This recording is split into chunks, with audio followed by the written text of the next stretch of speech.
Guys, deluded. I'm back again. Now, quick one. I'm not gonna keep you all here, but I was thinking to myself, like, if I had a football team, like, what's the one underlying factor that I couldn't accept if you didn't have like, of course, if you were to name me players I'd like technically based players, technically gifted players, players comfortable in possession, players competent, and all of these sort of things. But for me, I'd say two things I wouldn't be able to deal with if you played for my team would be if you had no heart.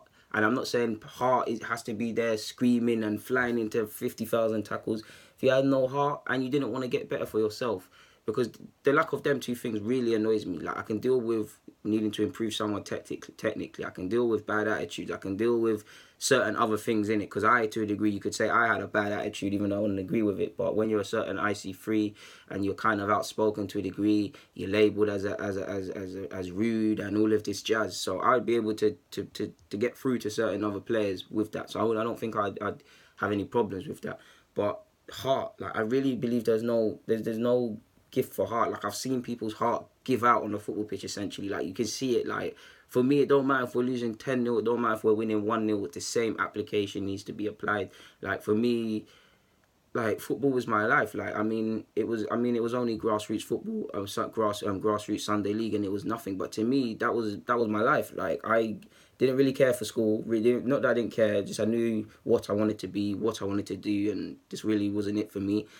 Have I made mistakes in that regard? Probably, but yeah, like again, it was only Sunday league, but I was living all week for that. I was behaving, eating, sleeping, pooing like a footballer, behaving like a footballer for all week, training, applying myself, even though I wasn't the best trainer, applying myself. Friday, thinking about it. Saturday night, making sure everything's ready to go. Sunday, I'm there. I've told you guys before, I've put my face on the line literally for the team. I have two scars here and one on the other side. One's actually from police, but that's for another day. But two are for putting my face in ways where they shouldn't be. The first one, it's a cup final, not a cup final, sorry. We're in the right final weeks of a league trying to chase the league trophy. We're playing Chase side. We won 1-0. I think I've told you guys before, I saved a shot on the line. Not that I'm a keeper. He went round the keeper, I kicked it off the line. But there was a melee in the box, and like I think I can't remember how it happened, but either way, there's a melee in the box, and I've slipped, and it's like my head's there, like so. If you can imagine, similar to Torreira, at the World Cup, my head's there, and it's like it's a scramble in the box. I wanted to win this, so I put my head in the way. I took a whack to the face. Did it hurt? Yes. When I got up, have I told you guys this story in depth before? I got a whack to the face. Like if you could imagine, I put my face there and moved the ball. He's kicked my face now, obviously not on purpose. It's hurt. My eyes are watering. I could hear white noise. All I'm thinking about is clearing this football. So I've booted it and I've chased after it.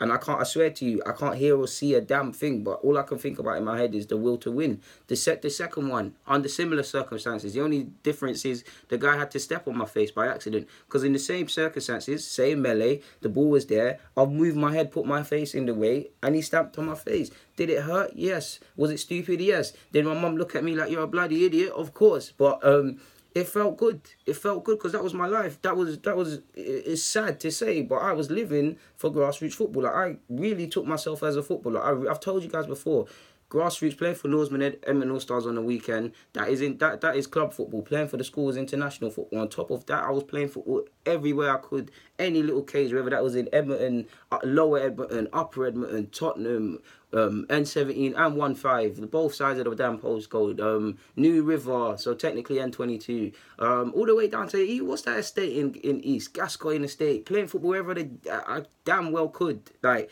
Ferry Lane, in Tottenham, just any damn place really and truly. So like, for me, there's no excuse for not having heart. Like, there's no excuse for not having heart. I honestly believe you either got it or you don't. It transpires in many different ways, yes, but I do believe you either have it or not. And the want to get better, because I do believe you can inspire players to get better, but you can't directly inspire them. It has to be a thing where Kevin De Bruyne or Walker, all these guys that play for Pep Guardiola, they want to be better for themselves because they've been amazed. Pep's probably never gone in there. He's probably told them you can be a super player, but he's not constantly setting them down and saying you need to do better, you can be better, because no one can do that. The only person that can inspire that change in you is yourself. Like, you can bring someone to the water, but you can't let them drink. Like, honestly, but there are two aspects I probably couldn't deal without. I can deal with backchat. I can deal with all of these things that I actually like. That I like tenacity. Like even talking, like some coaches, I see them, they see their players are talking and they tell them to shut up and things. I like my players when they're running around warming up to talk, because that creates a good vibe about it, because that leads you to have a better personal relationship with the guy.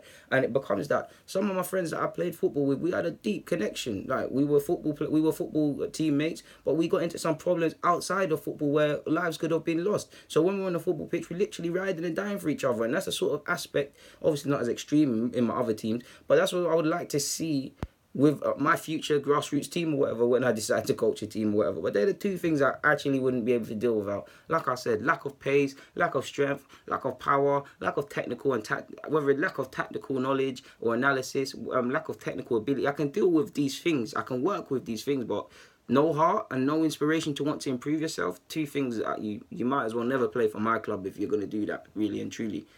There's nothing more to say on that front, man. Guys, Deluded, get in the comments, subscribe and do the rest. I'm out.